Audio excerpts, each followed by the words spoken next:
So hello everyone, this is Ashish और आज के इस वीडियो में हम यार क्लास 9 मैथ के मॉडल पेपर का सॉल्यूशन करने वाले हैं, जो कि इससे आपके एग्जाम में डेफिनेटली क्वेश्चन मैच कर रहे होंगे या सिमिलर क्वेश्चन इससे मैच करेंगे, जो कि ये आपके लिए बहुत ज़्यादा इंपॉर्टेंट है, तो इसको ध्यान से समझिएगा। तो चलो टाइम को वेस्ट ना करते हुए डायरेक्टली क्वेश्चन पर आते हैं। देखो यहाँ पे सबसे फर्स्ट क्वेश्चन दे के रखा है, निम्नलिखित में से कौन अपरिमेय संख्या है। तो आपको पता होना चाहिए अपरिमेय संख्या किसको बोलते हैं, जिसको हम p बटा क्यू के रूप में नहीं लिख सकते हैं, उसको बोलते हैं अपरिमेय संख्या।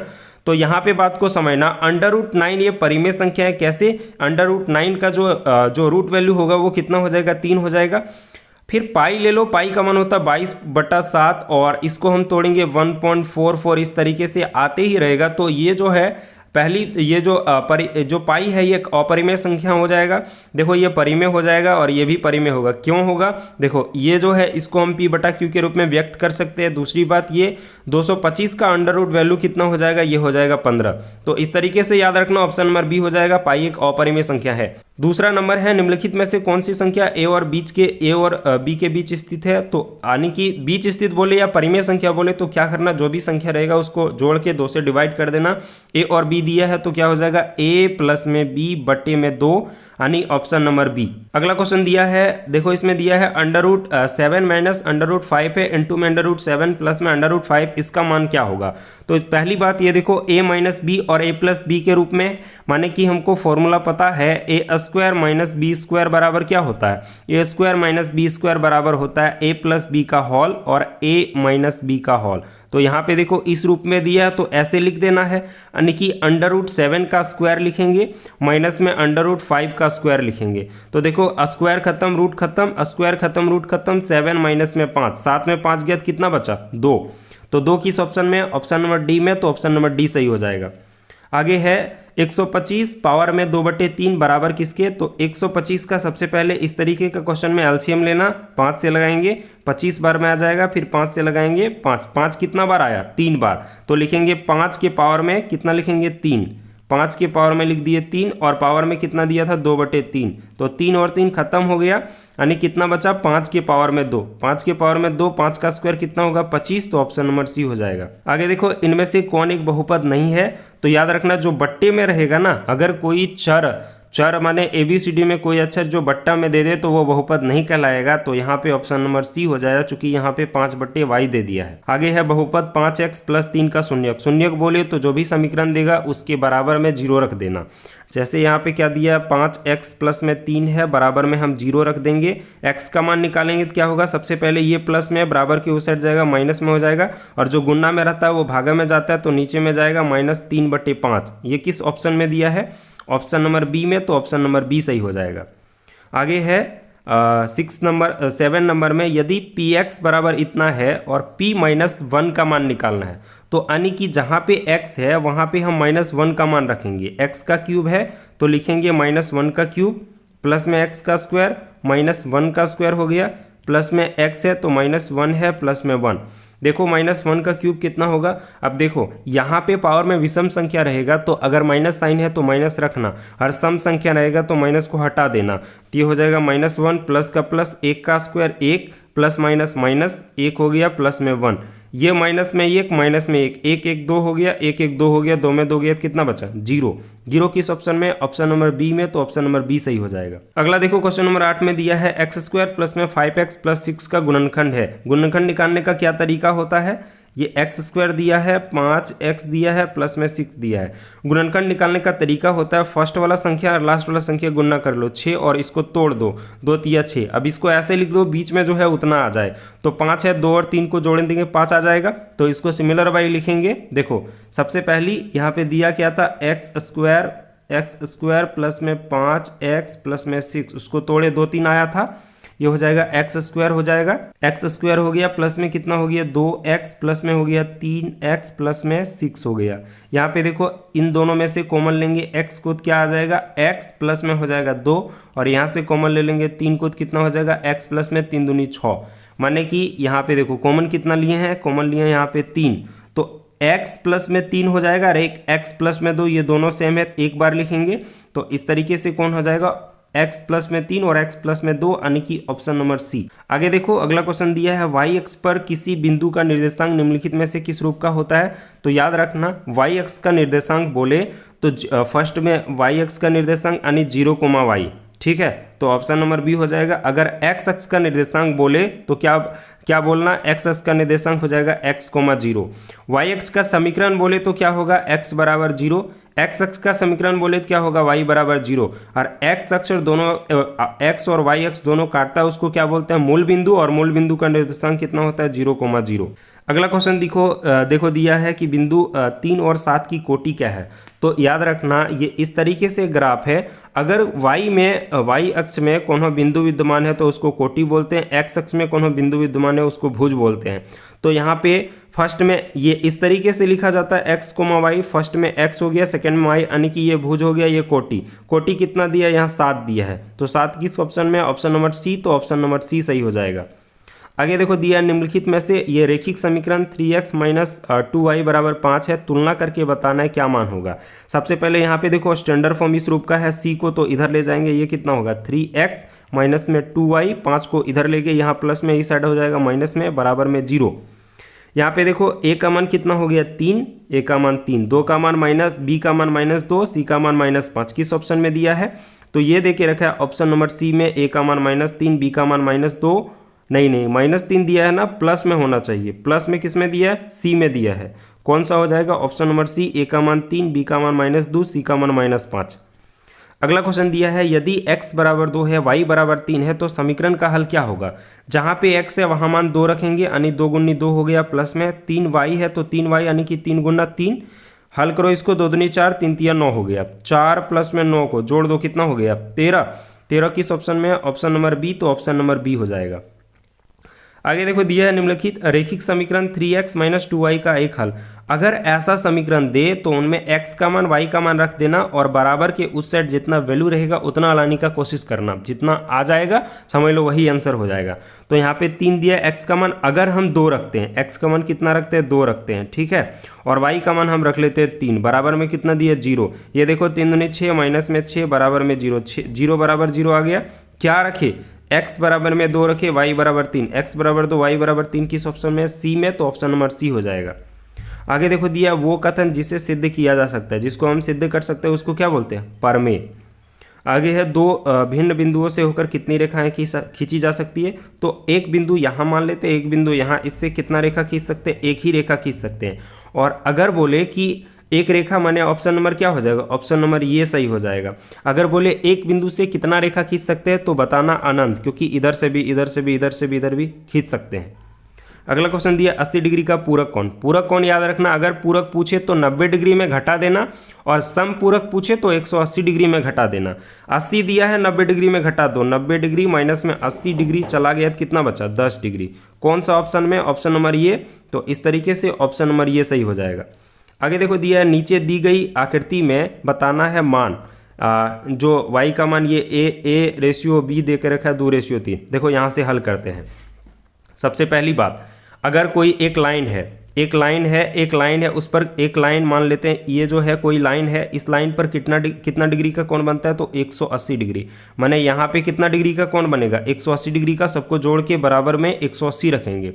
तो a रेशियो b का मान कितना दिया है, a रेशियो b का मान 2 रेशियो 3 दिया है, तो इसको मान लेते हैं 2x प्लस में 3x मान लेते हैं, 2x प्लस में 3x ऐसे मान लेते हैं। इसको 2x हो गया प्लस में 3x हो गया प्लस में, ये देखो यहाँ पे कितना दिया 90 डिग्री ना, प्लस में 90 जोड़ दिए, बराबर में कितना कर देंगे 180 डिग्री। अब बताओ ये 2 और 3 कितना हो गया 5x हो गया, 90 को उस साइड ले जाएंगे, बराबर के उस साइड 180 में 90 चला गया तो कितना बच जाएगा 90 हो जाएगा। x बराबर कितना आ जाएगा 90 बट्टे में 5 काट देंगे, 5 से 5 कम 5, 5 कम 5 हो गया। उसके बाद 5 कम 5 कितना बचा 4 बचा, 5 अट्ठी 40 कितना आ गया 18 आ गया। और पूछा क्या है हमको यहाँ पे सी का मान बोलना है, तो सी का मान निकालने के लिए देखो 18 आ गया, याद रखना मान कितना आया 18 आया।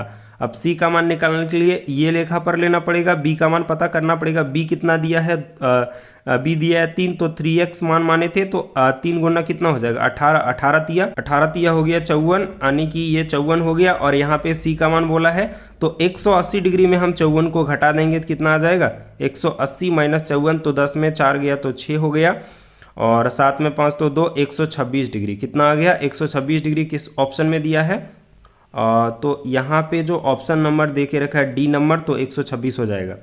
आगे देखो दिया है आकृति में इस तरीके से दिया है, मान पूछा है। बात को समझना यहाँ पे ध्यान से, इसको समझना। यहाँ पे 130 डिग्री दिया है और यहाँ का मान क्या होगा, यहाँ का मान निकालने के लिए पता होगा ये जो है ये तिर्यक रेखा है ना, ये समांतर रेखा हो जाएगा। तिर्यक रेखा के एक ही ओर का कोण जो होता है 180 डिग्री के योग के बराबर होता है। तो यहाँ का मान हमको, यहाँ का मान पता है 130 लिख दिए।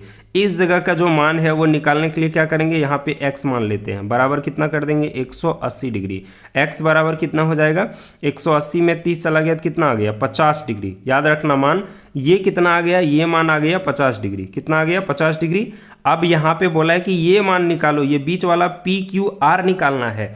तो यहाँ पे 110 दिया है, तो देखो एकांतर कोण से क्या हो जाएगा, बात को समझना, ये है और ये है, ठीक है, इस तरीके से कटा हुआ है, तो ये और ये कोण एकांतर कोण होगा। तो ये 110 है तो ये भी कितना होगा, ये पूरे 110 हो जाएगा। और यहाँ पे मान हम पहले निकाल चुके हैं, ये कितना आया 50 आया ना, 50 आया, और ये पूरा 110 है, तो 110 में 50 घटा दो, 110 डिग्री माइनस में 50 डिग्री कितना आ गया 110 में 50 घटा देंगे तो आ जाएगा 60 डिग्री। और ये 60 डिग्री किस ऑप्शन में है, ऑप्शन नंबर देखे रखा है ए नंबर, तो ऑप्शन नंबर ये हो जाएगा। आगे देखो अगला दिया है, निम्नलिखित में से कौन त्रिभुज की सर्वांग समता कसौटी नहीं है। याद रखना सर्वांग समता कसौटी 4 गो होता है। पहला नंबर में एस एस एस हो गया, फिर एस ए एस हो गया, ए एस हो गया, और एक होता है आर एच एस। इसको लिख सकते हैं ए एस ए भी लिख सकते हैं। तो ये याद रखना 4 गो जो है सर्वांग समता कसौटी होता है। तो ये देखो ये कौन सा नहीं है इसमें, तो ऑप्शन नंबर सी में ये नहीं दिख रहा है, तो ये हो जाएगा सही, यानी कि ऑप्शन नंबर सी ये जो है सर्वांग समता कसौटी नहीं है। अगला देखो क्वेश्चन नंबर 20 में दिया है एंगल ABC, त्रिभुज ABC में यदि AB बराबर AC है और एंगल B 70 डिग्री है तो A का मान ज्ञात करो। कैसे निकालेंगे इसको, तो बात को समझना है ध्यान से कि ये एक त्रिभुज है, ये एक त्रिभुज मान लेते हैं, ये है A और ये B है और ये C है। यहाँ पे AB जो है और AC बराबर है, B का मान कितना दिया 70 डिग्री दिया है। मान किसका पूछा है, A का पूछा है ना, B का मान 70 है, तो बात को समझना ये भुजा और ये भुजा समांतर है, ये 70 है तो ये भी कितना होगा 70 होगा, क्योंकि भुजा समांतर है तो कोण भी बराबर होगा। 70 कितना हो गया, A का मान पूछा है ना, ये 70 हो गया 140, और त्रिभुज के तीनों कोणों का योग कितना होता है 180 डिग्री। तो 180 डिग्री में 140 को घटा देंगे तो कितना आ जाएगा 40 डिग्री। 40 डिग्री किस ऑप्शन में है, तो ये देखे रखा है ऑप्शन नंबर ये में, तो ऑप्शन नंबर ये सही हो जाएगा। अगला देखो दिया है एक चतुर्भुज के कोण 2, 3, 5, 8 के अनुपात में है। इस चतुर्भुज के सबसे बड़े कोण, सबसे बड़ा कोण क्या नजर आ रहा है, यहाँ पे 8 सबसे बड़ा है, तो इसी का मान निकालेंगे हम। देखो चतुर्भुज के सभी कोणों का योग कितना होता है 360। इसको लिखेंगे 2x प्लस में 3x प्लस में 5x प्लस में 8x बराबर में 360 हो जाएगा। ठीक है, 360 हो गया, इसको जोड़ेंगे 2, 3, 5, 5 कितना हो गया 10, 8, 18, 18x बराबर कितना हो जाएगा 360 डिग्री। x का मान निकालेंगे कितना होगा 360 बटे 18, 18 दूनी हो गया 36, 20 डिग्री। x का मान कितना आ गया 20 डिग्री। बड़ा कोण का मान बोला था, बड़ा क्या है 8x है, तो 20 को गुना कर देंगे, 8 गुनी में 20, 8 दूनी 16 कितना हो गया 160। किस ऑप्शन में 160, ऑप्शन नंबर सी में, तो ऑप्शन नंबर सी सही हो जाएगा।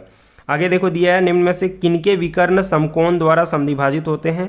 ध्यान से समझना, समकोण द्वारा समद्विभाजित होते कौन सा किनके विकर्ण, तो समचतुर्भुज का। समचतुर्भुज कैसे होता है, इस तरीके से कुछ ऐसा होता है, ये इस तरीके से यहाँ पे 90 डिग्री का कोण बनता है, इसलिए समकोण बोला गया। तो कौन सा हो जाएगा ऑप्शन नंबर ये। आगे है आयत के भुजाओं के मध्य बिंदु को मिलने से बनने वाला चतुर्भुज क्या होगा।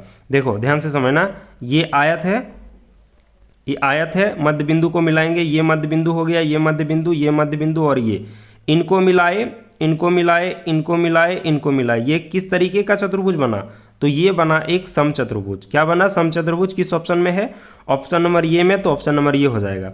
आगे देखो 24 नंबर में दिया है त्रिभुज आकृति में ABCD एक समांतर चतुर्भुज जिनमें BC बराबर 12 है, AE बराबर 6 दिया है। समांतर चतुर्भुज का क्षेत्रफल, समांतर चतुर्भुज का क्षेत्रफल क्या होता है? B गुनी में H, आधार गुनी में ऊंचाई, आधार कितना है 12 है, ऊंचाई कितना है 6, 12 6 का कितना हो जाएगा 72। 72 किस ऑप्शन में है? ऑप्शन नंबर सी में, तो ऑप्शन नंबर सी हो जाएगा 72 सेंटीमीटर स्क्वायर। आगे देखो दिया है एक समांतर चतुर्भुज और एक त्रिभुज एक ही आधार और समांतर रेखा के बीच स्थित है, इस तरीके से समझना एक समांतर चतुर्भुज है, ठीक है। यहाँ पे जो है एक त्रिभुज है, इसका दिया है 12 मान, तो बात को समझना आधार और एक ही समांतर रेखाओं के बीच स्थित हो, तो ये त्रिभुज बराबर होगा, ये पर में भी कहता है, तो ये 12 है तो ये भी कितना होगा 12। समांतर चतुर्भुज का पूछा है तो 12 12 कितना हो गया 24। 24 किस ऑप्शन में? ऑप्शन नंबर सी में, तो ऑप्शन नंबर सी हो जाएगा। आगे देखो वृत्त की सबसे बड़ी जीवा क्या होती? तो जो एक वृत्त होता है ये कहीं भी ऐसे लाइन मिला दे दो तो इसको जीवा बोलेंगे, और सबसे बड़ी जो जीवा होती है वो होती है वृत्त का व्यास, क्योंकि डिस्टेंस सबसे अधिक बीच में होता है, तो इस तरीके से ऑप्शन नंबर बी हो जाएगा व्यास। अगला देखो दिया है वृत्त की एक जीवा वृत्त की त्रिज्या के बराबर है, तो जीवा द्वारा केंद्र पर अंतरित कोण क्या होगा? तो जीवा द्वारा केंद्र पर अंतरित कोण क्या हो जाएगा? तो जीवा द्वारा केंद्र पर अंतरित कोण होगा 60 डिग्री। अगला है आकृति में ABC का मान क्या होगा? तो यहाँ पे समझना ये 50 डिग्री दिया है, इसका मान पूछा है, तो वृत्त के केंद्र पर जितना कोण बनता है ना इस तरीके से दे तो उनका आधा ही मान होता है, 50 है तो आधा कितना होगा 25, ऑप्शन नंबर सी हो जाएगा। अगला है एक त्रिभुज ABC में AB बराबर 6 है, एंगल A 90 डिग्री है, त्रिभुज की रचना संभव नहीं है। याद रखना त्रिभुज की रचना संभव किस कैटेगरी में नहीं होगा? जब मान उससे कम होगा या उसके बराबर होगा। यहाँ पे देखो 8 6 से बड़ा है, 10 भी बड़ा है, 12 भी बड़ा है, तो ऑप्शन नंबर सी बराबर है, तो ये हो जाएगा ऑप्शन नंबर सी यानी कि 6 सेंटीमीटर। अगला दिया उस त्रिभुज की क्षेत्रफल क्या होगी जिसकी भुजाएं इतना दिया है? तो हमको पता है हीरोन सूत्र याद है क्या? √S × S - E S - B S - C। सबसे पहले सेमी पेरीमीटर निकालेंगे, अर्ध परिमाप निकालेंगे, जोड़ दो इसको, 12 और 5 कितना हो गया 12 5 17, 17 13 कितना हो गया 30, 30 हो गया, परिमाप आ गया 30 आ गया, तो सेमी पेरीमीटर कितना होता है बट्टा में 2 कर दो, बराबर कितना आ गया ये 15। अब हीरोन सूत्र से निकालेंगे, हीरोन सूत्र क्या होता है √S, S कितना है 30 आया ना, 30 ये आधा आया, 30 का आधा कितना हो गया 15, ये हो गया 15, फिर हो जाएगा 15 माइनस में कितना करेंगे 5, फिर उसके बाद 15 माइनस में कितना करेंगे 12, फिर 15 माइनस कितना करेंगे 13। अब यहाँ पे देखो ये हो गया 15, 15 में 5 गया तो हो गया 10, फिर गुन्ना में 15 में 12 गया तो 3, और ये हो गया 2। यहाँ पे इसको तोड़ करके लिख सकते हैं क्या? देखो ये 15 को ध्यान से समझना, सीधा सीधे लिख रहे हैं, अंडर रूट नहीं दे रहे हैं, 5 दिया हो जाएगा 15, फिर इसी तरीके से 10 को लिखेंगे 5 गुना 2 लिख सकते हैं, फिर यहाँ 3 गुना में क्या हो गया 2 हो गया। देखो यहाँ पे जो 5 है, देखो यहाँ पे जो 5 है वो कितना बार है? एक बार 2 बार, ठीक है, 3 3 भी 2 बार 2 2, माने 5 3 2 मिला, क्या क्या मिला 5 मिला, 3 मिला और 2 मिला, सबको गुना कर दो, 5 दिया 15, 15 दुनिया हो गया 30, 30 सेंटीमीटर आ गया, ऑप्शन नंबर ये में है 30 सेंटीमीटर स्क्वायर। आगे देखो दिया उस समबाहु त्रिभुज का क्षेत्रफल ज्ञात कीजिए जिनकी भुजाएं इतना दिया है। समबाहु त्रिभुज का क्षेत्रफल क्या होता है?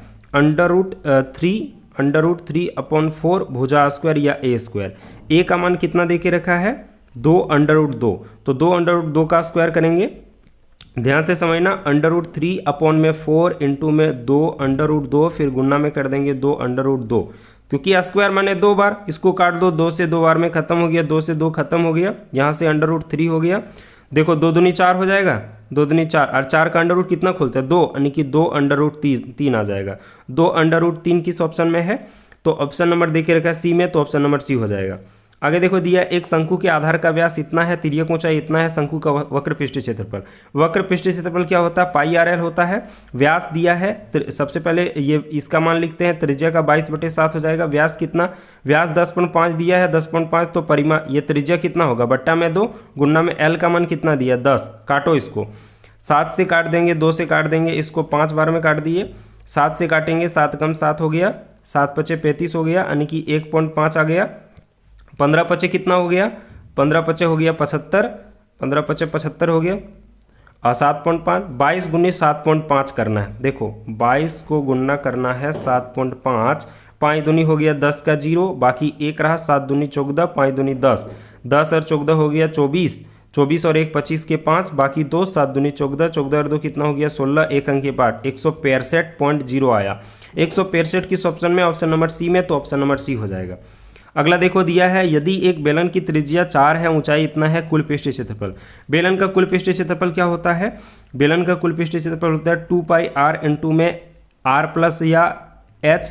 तो यहाँ पे देखो 2 का 2 रहने दिए, पाई का मान 22/7 ले लेते हैं। त्रिज्या जो है r कितना देके रखा है 4, फिर 4 प्लस में कितना करेंगे 10, 4 प्लस 10 कितना हो जाएगा 14। देखो इसको ऊपर में लिख रहे हैं, इसको मिटा के याद रखना 2 गुनी 22/7 यहीं पे लिख दे रहे हैं। ये कितना हो जाएगा 10 और 4 कितना हो गया 10 और 14, 14 14 कितना हो जाएगा, ऐसे ही लिख देते हैं, गुना कर देते हैं डायरेक्ट। देखो ये 2 का 2 रह गया, 2 गुनी 22/7, 4 गुनी 14, 2 गुनी 22/7, 4 गुनी 14, 2 गुनी 22/7 और 4 गुनी में 14। यहाँ से 7 दूनी हो गया 14, गुना कर दो, 22 दूनी 44 और 4 दूनी 8, 44 गुना में 8 करेंगे, 8 चौक 32 के 2, बाकी हाथ में रहा 3, 8 चौक 32, 8 3 कितना हो गया 32, 35 हो गया। 352 है क्या, 352 किस ऑप्शन में, ऑप्शन नंबर बी में, तो ऑप्शन नंबर बी हो जाएगा 352 सेंटीमीटर स्क्वायर। अगला देखो दिया है, एक घन का आयतन कुल पृष्ठीय क्षेत्रफल के संख्यात्मक रूप से बराबर है, तो घन की भुजा क्या होगा। घन का आयतन क्या होता है, a क्यूब होता है, और कुल क्षेत्रफल जो होता है 6a स्क्वायर होता है। तो यहाँ a स्क्वायर से a स्क्वायर खत्म हो गया, यहाँ पे ध्यान से समझना, ये a स्क्वायर दिया था बराबर में 6a स्क्वायर था, a स्क्वायर खत्म हो गया, यहाँ पावर में 2 है, यहाँ 3 है, तो एक a बचा, a बराबर कितना आया 6, यानी कि 6 मात्रा किस ऑप्शन में है, ऑप्शन नंबर डी में, तो ऑप्शन नंबर डी सही हो जाएगा। आगे देखो दिया है 3.5 सेंटीमीटर त्रिज्या वाले गोले का पृष्ठीय क्षेत्रफल क्या होगा।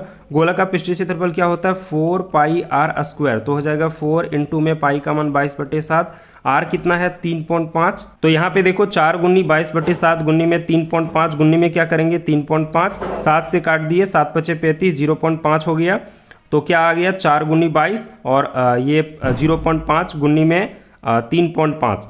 देखो समझना बात को, यहाँ पे जो दिया है 4, 22, 0.5, 35, 3.5, इसको गुना कर लेना, इनको आप गुना करोगे तो गुना करने के बाद आ जाएगा 154 सेंटीमीटर स्क्वायर, यानी ऑप्शन नंबर बी हो जाएगा। आगे देखो दिया है, प्रथम 3 सम संख्याओं के माध्य क्या होंगे। माध्य निकालने का फॉर्मूला क्या होता है, सबको जोड़ो और 2 से भागा दे दो। 3 सम संख्या क्या हो जाएगा 2, 4 और 6 सम संख्या है, बट्टा किससे करेंगे 2 से। तो एक तरीका और है एवरेज, औसत जो माध्य, औसत एवरेज और माध्य बराबर होता है, तो अगर इससे भी अधिक बोले तो ट्रिक ये है कि फर्स्ट वाला और लास्ट वाला जोड़ो, 2 से भागा दे दो, 2 और 6 कितना हो जाएगा 2 + 6 बट्टे में 2, यानी हो गया 8 बट्टे में 2, काट दो कितना आया 4, 4 किस ऑप्शन में, ऑप्शन नंबर सी, तो ऑप्शन नंबर सी हो जाएगा। आगे देखो दिया, एक क्रिकेट मैच में खिलाड़ी ने पहले 10 पारी में इतना रन बनाए, खिलाड़ी द्वारा रनों का बहुल्य क्या होगा। बहुल्य क्या होता है, बहुल्य बोलते हैं जो सबसे अधिक बार आता है। यहाँ पे देखो सबसे अधिक बार क्या आया है, एक 5 5 5, 5 अधिक बार आया है, 3 बार आया है, तो इस तरीके से ऑप्शन नंबर सी हो जाएगा। माध्य बोले तो बीच में जो आएगा, आरोही या अवरोही क्रम में लिख के बीच में जो आएगा वो माध्य हो जाएगा, माध्यक माध्यक। आगे देखो दिया है, आंकड़े में माध्यक क्या होगा, यहाँ पे देखो इसको हम आरोही क्रम या अवरोही क्रम में लिखेंगे, तो 2 हो जाएगा, 7 हो जाएगा, फिर सही से लिखते हैं, देखो 2 हो जाएगा, 5 हो जाएगा, फिर 7 हो जाएगा, 8 हो जाएगा, उसके बाद 9 हो गया, उसके बाद 11 हो गया, उसके बाद 13, यही है ना, 2 4 6 गो 8 गो 7, 2 4 6 7। देखो इसके बाद इधर से 3 छोड़ दिए, इधर से 3 छोड़ दिए, बीच में क्या आया 8, तो ये क्या हो जाएगा माध्यक, यानी कि ऑप्शन नंबर सी। आगे देखो दिया है, एक सिक्के को 1000 बार उछालने पर 600 बार प्राप्त होता है, तो पट आने की प्रायिकता, देखो समझना बात को, 1000 बार उछालता है तो वो जो चित है वो कितना बार आता है 600 बार आता है, तो पट आने की प्रायिकता बोला है, तो चित अगर 600 बार आता है तो पट कितना बार आएगा 400 बार, 1000 बार उछाला गया ना, तो 400 बार, तो 400 बटे कितना हो जाएगा 400 बटे 1000 हो जाएगा, 2 0 2 0 खत्म हो गया, काट देंगे, 2 बटे कितना आ गया 5, 2/5 किस ऑप्शन में, ऑप्शन नंबर बी, तो ऑप्शन नंबर बी हो जाएगा। आगे देखो, निश्चित रूप से घटित होने वाली घटना को क्या बोलते हैं। जो निश्चित रूप से घटित होने वाली प्रायिकता है वो होता है 0, वो होता है 1, और नहीं घटने वाली प्रायिकता, असंभव घटना बोले तो 0। तो इस तरीके से हम लोगों ने मैथ के कुछ 40 मोस्ट इंपॉर्टेंट क्वेश्चन या मॉडल पेपर को सॉल्यूशन कर लिए। आई होप आपको समझ आया होगा। वीडियो को लाइक कर देना, दोस्तों में शेयर कर देना। मिलते हैं किसी और वीडियो में, तब तक के लिए पढ़ाई करते रहे। All the very best.